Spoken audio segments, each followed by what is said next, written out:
आज हम पढ़ेंगे सेंटेंस के बारे में कि kinds of sentence, parts of sentence कितने होते हैं, अलग अलग, यानी सेंटेंस के बारे में टोटल इन्फॉर्मेशन। तो सबसे पहले सेंटेंस क्या होता है। Sentence is a group of words which makes complete sense. ये स्पष्ट तथा भावपूर्ण अर्थ प्रकट करने वाला शब्द समूह वाक्य कहलाता है। सेंटेंस यानी वाक्य, यानी वर्ड्स जो होते हैं, वर्ड्स कई वर्ड्स मिल करके एक सेंटेंस का निर्माण करता है। ऐसी तरह नहीं कि कोई भी वर्ड्स को हम अगर मिला देंगे तो वो सेंटेंस बन जाएगा। जैसे ही, सी, दिस, इज, इस तरह अगर हम मिला दें तो सेंटेंस नहीं बनेगा। सेंटेंस के लिए एक प्रॉपर सीक्वेंस होना चाहिए कि subject plus verb plus object और प्लस उसका एक सेंस भी निकलना चाहिए। तो sentence is a group of words which makes complete sense देता है, उसी को हम सेंटेंस कहेंगे। जैसे फॉर एग्जांपल कि Ramesh is a good student. जो रमेश है वो एक अच्छा स्टूडेंट है, अच्छा विद्यार्थी है। अब हम देखेंगे काइंड्स ऑफ सेंटेंस के बारे में। काइंड्स ऑफ सेंटेंसेस, देखो वाक्यों के प्रकार। तो वाक्य जो होते हैं, सेंटेंस जो होते हैं वो 5 टाइप्स के होते हैं, 5 प्रकार के होते हैं। सबसे पहला होता है असर्टिव सेंटेंस, साधारण वाक्य। दूसरा होता है इंट्रोगेटिव सेंटेंस, प्रश्नवाचक वाक्य। और तीसरा होता है इंपरेटिव सेंटेंस, आज्ञा सूचक वाक्य। और चौथा होता है एक्सक्लेमेटरी सेंटेंस, विस्मय बोधक वाक्य। और पांचवा होता है ऑप्टेटिव सेंटेंस, यानी इच्छा बोधक वाक्य। ये 5 टाइप्स के होते हैं सेंटेंसेस। सबसे पहले हम देखेंगे असर्टिव सेंटेंस के बारे में। किसके बारे में? Assertive sentence. असर्टिव सेंटेंस क्या होती है? जो वाक्य किसी कार्य या घटना के होने अथवा न होने की सूचना देता है, असर्टिव सेंटेंस कहलाता है। असर्टिव यानी जो वाक्य, कोई भी सेंटेंस है कार्य के होने और न होने, तो एक यानी इसी से पता चल गया कि असर्टिव सेंटेंस भी 2 टाइप्स के होते हैं। एक कार्य के होने की सूचना देंगे, एक कार्य के न होने की सूचना देंगे। यानी इसके 2 भाग होते हैं, एक होने की सूचना देंगे और एक न होने की सूचना देंगे। जो होने की सूचना देंगे उसको अफर्मेटिव सेंटेंस, और जो न होने की सूचना देंगे उसको निगेटिव सेंटेंस। देखते हैं अफर्मेटिव सेंटेंस, स्वीकारात्मक वाक्य।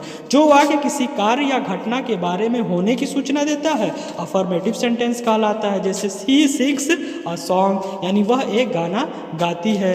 ही इज अ टीचर, वह एक टीचर है। यह अफर्मेटिव सेंटेंस कार्य के या घटना के होने की सूचना दे रहा है। दूसरा निगेटिव सेंटेंस, निषेधात्मक वाक्य। जो वाक्य किसी कार्य या घटना के न होने की सूचना देता है उसको निगेटिव सेंटेंस कहते हैं। She doesn't learn her lesson, यानी वह अपना लेसन नहीं सीखती है। ठीक। He is not a good boy, वह एक अच्छा लड़का नहीं है। यानी घटना के या कार्य के न होने की सूचना दे रहा है, न होने की सूचना दे रहा है।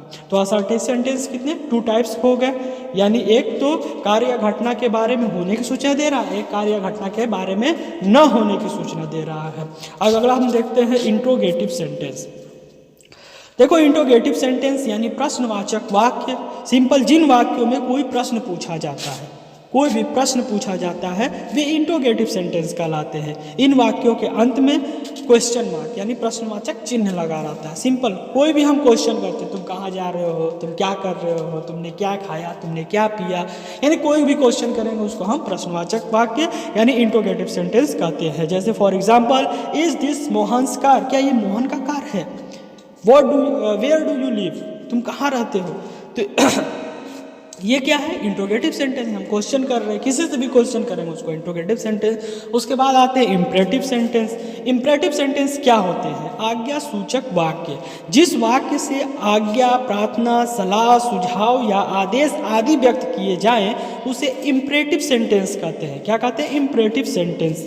यानी जिसमें या तो कमांड दिया जाएगा, आज्ञा दिया जाएगा, आदेश दिया जाएगा, या रिक्वेस्ट किया जाएगा यानी प्रार्थना किया जाएगा, सलाह यानी किसी को एडवाइस दिया जाएगा, सुझाव, सजेशन, यानी ये सब भाव जब आएगा तो उसको इंपरेटिव सेंटेंस कहते हैं। जैसे for example, open the door, दरवाजा खोलो, ऑर्डर दे रहे हैं, दरवाजा खोलो, ओपन द डोर। ऑलवेज ओबे योर एल्डर्स, हमेशा अपने बड़ों का सम्मान करो।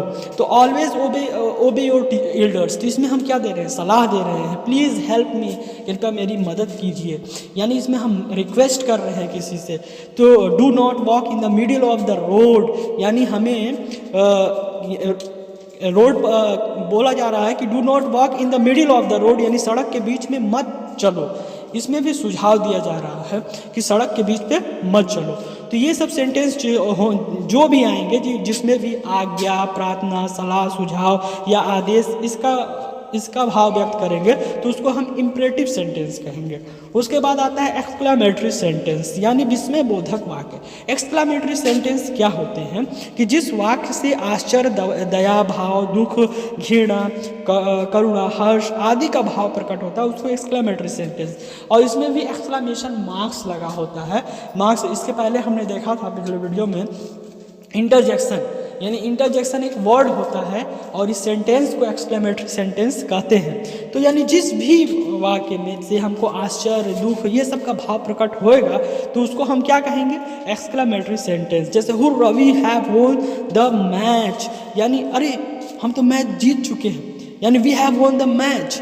What a fine morning it is, ये कितनी यानी फाइन यानी सुंदर सुबह है, कितनी अच्छी सुबह है, ठीक। तो यानी how beautiful the girl is, ये कितनी सुंदर लड़की है। तो यानी यहाँ हम आश्चर्य यानी आश्चर्य हम दिखा रहे हैं, ठीक। अला सी डाइड सो यंग, अरे ये वो मर गई कितनी जवान थी, यानी इसमें भी हम दुख व्यक्त कर रहे हैं। तो ये सब जो होंगे एक्सक्लेमेटरी सेंटेंस है। एक्सक्लेमेटरी सेंटेंस यानी जिस वाक्य से आश्चर्य, दया, भय, दुख, घृणा, करुणा, हर्ष आदि का भाव प्रकट होता है वह एक्सक्लेमेटरी सेंटेंस कहलाता है। उसके बाद ऑप्टेटिव सेंटेंस। ऑप्टेटिव सेंटेंस इच्छा बोधक वाक्य। ये ऑप्टेटिव सेंटेंस क्या होते हैं, जो वाक्य इच्छा, कामना, आशीर्वाद, अभिशाप आदि प्रकट करता है वो ऑप्टेटिव सेंटेंस कहलाता है। यानी जैसे may God bless you, may God bless you, may you fail, may you success सून,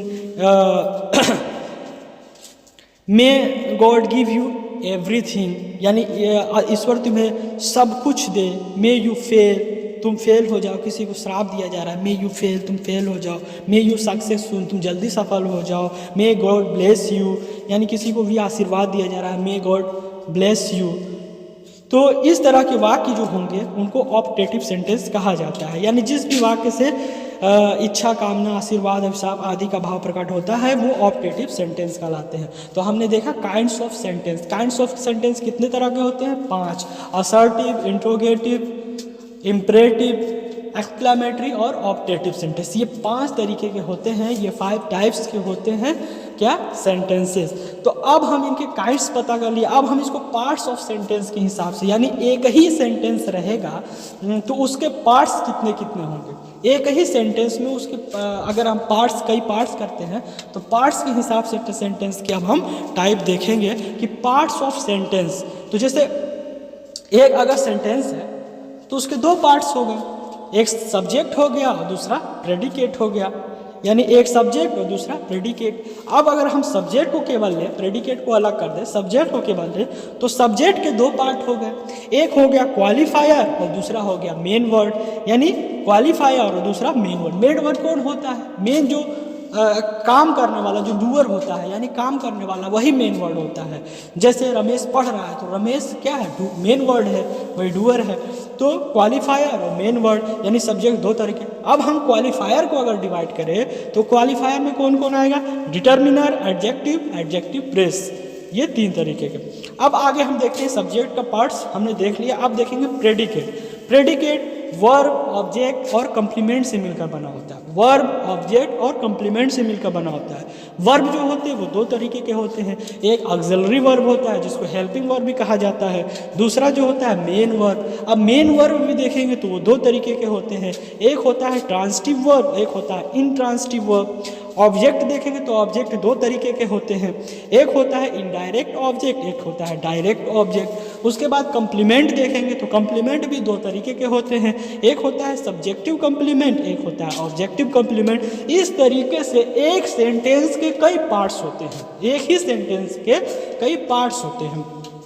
तो हम पार्ट्स ऑफ सेंटेंस को डिटेल्स में देखेंगे। अब सबके बारे में थोड़ा थोड़ा इन्फॉर्मेशन ले लेते हैं। सब्जेक्ट होता क्या है, तो वह व्यक्ति या वस्तु जिसके बारे में हम बात करते हैं, यानी वह व्यक्ति या वस्तु जिसके बारे में हम बात करते हैं। जैसे मोहन पेड़ पर चढ़ रहा है तो मोहन के बारे में हम बात कर रहे हैं, तो मोहन क्या है, सब्जेक्ट है। यानी वह व्यक्ति या वस्तु जिसके बारे में हम बात करते हैं उस सब्जेक्ट का, यानी जो कार्य करता है, यानी डूअर इज कॉल्ड सब्जेक्ट। यानी जो कार्य करने वाला ही क्या कहलाता है, सब्जेक्ट कहलाता है। ठीक, जो कोई सो रहा है, जैसे दिनेश सो रहा है तो दिनेश क्या हुआ, तो दिनेश जो है वो सब्जेक्ट हुआ। उसी प्रकार प्रेडिकेट देखेंगे तो हम सब्जेक्ट के बारे में जो कुछ कहते हैं वो प्रेडिकेट कहलाता है, यानी सब्जेक्ट के बारे में हम जो कुछ भी कहेंगे वो क्या कहलाएगा, प्रेडिकेट कहलाएगा। जैसे कि मोहन पेड़ पर चढ़ा तो मोहन तो सब्जेक्ट हो गया, मोहन के अलावा जो कुछ भी हम कह रहे हैं वो क्या है, प्रेडिकेट है, प्रेडिकेट है। फॉर एग्जांपल हम देखते हैं जैसे Mohan goes to the school, तो मोहन देखो मोहन तो सब्जेक्ट हो गया और वर्ब से लेकर के टोटल पार्ट्स जो होता है वो प्रेडिकेट होता है। सिंपल, मोहन सब्जेक्ट और वर्ब से लेकर के टोटल पार्ट्स जो हो गया वो प्रेडिकेट हो गया। Ravi did not help me, तो रवि जो हो गया वो सब्जेक्ट है रवि, और वर्ब से लेकर के टोटल पार्ट्स हो गया वो प्रेडिकेट हो गया। जैसे अ फैट बॉय स्लिप्ड, तो अ फैट बॉय स्लिप, तो अ फैट बॉय जो हो गया यानी वर्ब से हम काउंट करते हैं, वर्ब से जो उधर वर्ब से आगे की तरफ देखते हैं वो क्या हो जाता है, प्रेडिकेट, और वर्ब से पहले जो रहता है वो सब्जेक्ट रहता है। तो अ फैट बॉय ये क्या है, सब्जेक्ट है, और स्लिप्ड जो है वो प्रेडिकेट है। तो सिंपल, वर्ब से लेकर के जो बाकी का पार्ट होता है वो प्रेडिकेट, और उससे जो पहले वाला पार्ट होता है वो सब्जेक्ट होता है। तो सब्जेक्ट वह व्यक्ति या वस्तु जिसके बारे में हम बात करते हैं सब्जेक्ट कहलाता है, और प्रेडिकेट हम सब्जेक्ट के बारे में जो कुछ कहते हैं उसे प्रेडिकेट कहते हैं। अब जो आगे का पार्ट्स है उसको नेक्स्ट वीडियो में देखेंगे। ठीक।